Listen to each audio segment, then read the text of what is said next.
Greetings from Indonesia. Hello, my name is Maulina Piaulandari. I come from Indonesia and I am a senior lecturer or assistant professor in University of Brawijaya, Indonesia.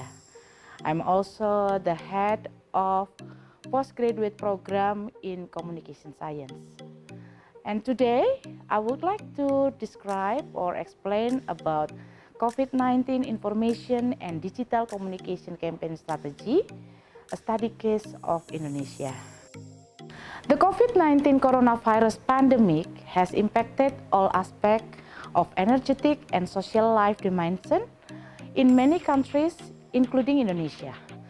The COVID-19 pandemic has been regarded a crisis due to unprecedented circumstances and impacts to long-term structural and transformational changes to public activity and industry. This crisis has become more chaotic since a lot of information were spread in the news through the mass media, the online media, and the social media platforms.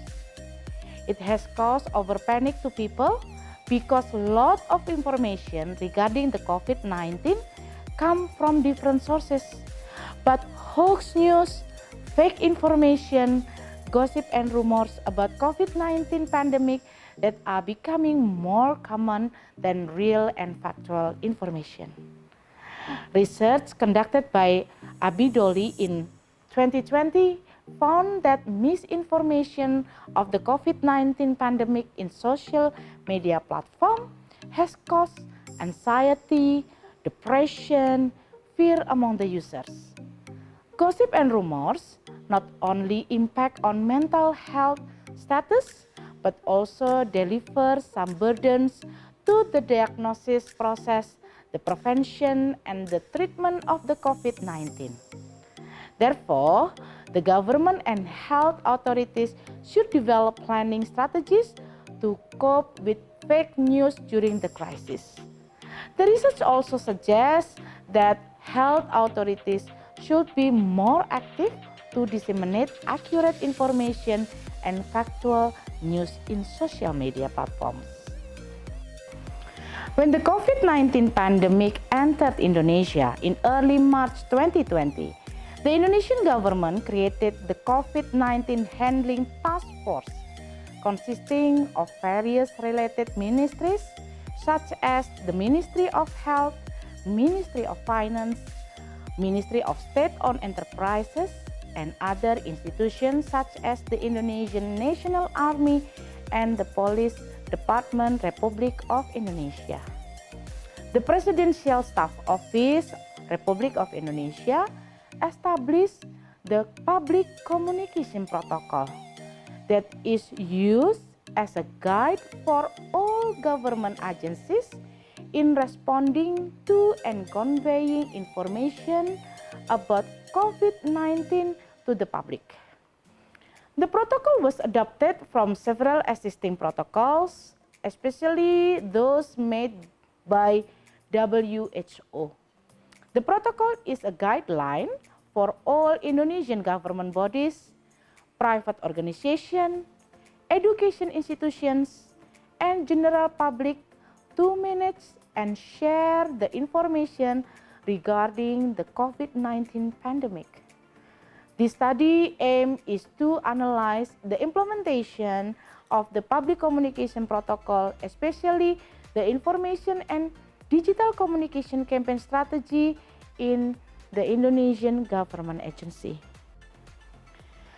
This study used descriptive research with a qualitative approach that aims to define the implementation of the public communication protocol, especially the information and digital communication campaign strategy in the Indonesian government agencies during the COVID-19 pandemic. In this study, researchers focus on the information and digital communication campaign programs carried out some Indonesian government bodies and education institutions.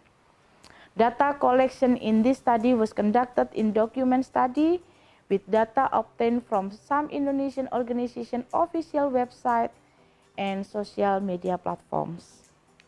Let's take a look what is the result and findings. So, the public communication protocol aims to create a calm society and understand what they have to do for their environment, and to build people's perception that the state is present and responsive in controlling crisis situations that occur. There are 4 pillars of public communication related to the COVID-19 pandemic. First of all, community appeal to remain calm and alert. Second, coordination with related agency. Third, providing access to information to the media. And finally, prioritizing the wash hands with soap movement. So what is the key messages? The key messages in the delivery of communication by central government and the local governments to the community, namely, the government is serious, ready, and able to handle COVID-19. People remain calm and alert. COVID-19 can be cured. And finally, hashtag fight COVID-19. So there are many activities in public communication protocol that should be done by central government. Form a communication team, appoint a spokesperson, creating a media centers, and then creating a website as a reference for main information, and submitting national daily data regularly through press conference, which conducted only by the spokesperson for COVID-19, and release and update the website. Make communication product and disseminate other information regarding all activities in COVID-19 pandemic, health protocol that should be followed by people, explanation of quarantine, criteria of people under monitoring, etc. And also, there are many activities that should be done by local government, which is almost the same like central government, but they have to focus as well in patient data and identity, not distribute to the public, only to the central governments. Let's take a look. The sample of website, Ministry of Health, Republic of Indonesia. So every single website in Indonesian government bodies should be referred to this website, because all information about COVID-19 will be issued firstly from the Ministry of Health. This is the sample of website of the Ministry of Communication and Information, Republic of Indonesia. Every single thing about COVID-19 pandemic is also put in their website. The current situation, and then some important info like if you got sick, how you have to do, what you have to do. And then there is some another information regarding health protocol. The website of the COVID-19 Handling Task Force, Republic of Indonesia. They have to share updated information regarding the number of people who got infected, the number of people become a positive patient, and then the number of death or mortality, the death number of patients who got cured.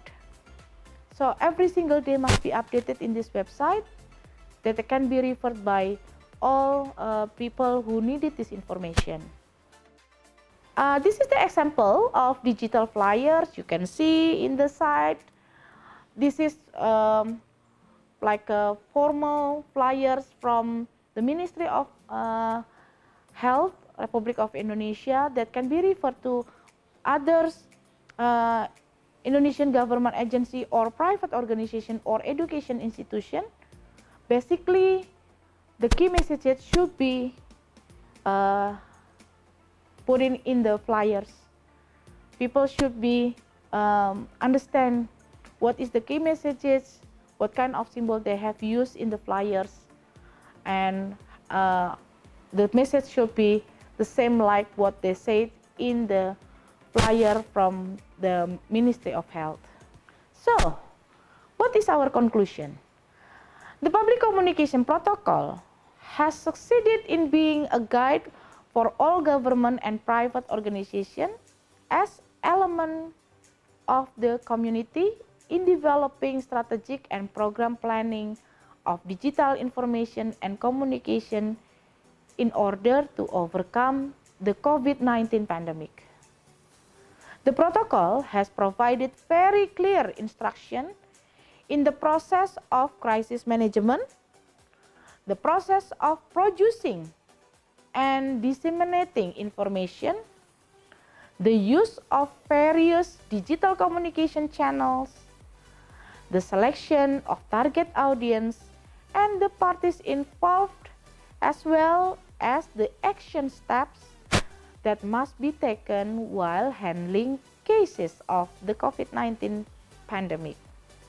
The Digital Information and Communication Campaign Program has succeeded in achieving several objectives of the public communication protocol, including building public awareness about the COVID-19 coronavirus pandemic, reducing public anxiety and fear of the COVID-19 pandemic, calming the public, and dealing with hoaxes, fake news, false information, gossip, and rumors about the COVID-19 pandemic.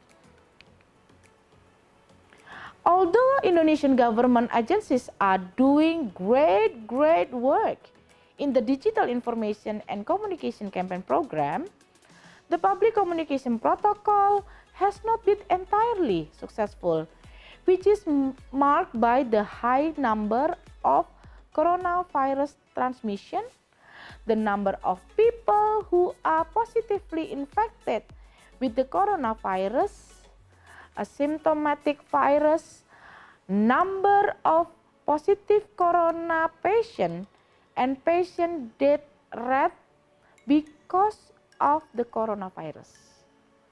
This indicator figures show the low level of public awareness and compliance with health protocols. The public communication protocol was less successful because of the weakness of law and government regulation in handling the COVID-19 pandemic and the enforcement of discipline in the implementation of health protocol.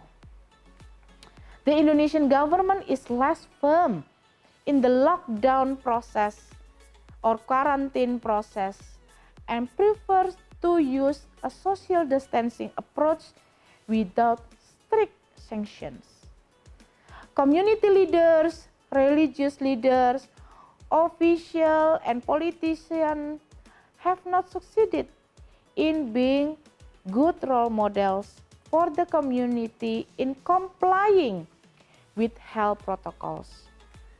Not to mention, there are still groups of people who still think that COVID-19 pandemic is just a government conspiracy or foreign parties. Therefore, comprehensive model is needed by considering other elements, including the law and regulation, the role of leaders, the law enforcement and community discipline, the economic recovery, the digital media literacy, and the communication technology so that the public communication protocol can successfully assist the government in overcoming the COVID-19 pandemic crisis. That's all my presentation, and thank you so much for Professor Muqaddas Rehman who invited me in this conference. I hope I can visit Lahore in coming years, and I hope the COVID-19 pandemic will be over very soon, so I can meet you directly in Lahore, in Punjab University. Bye!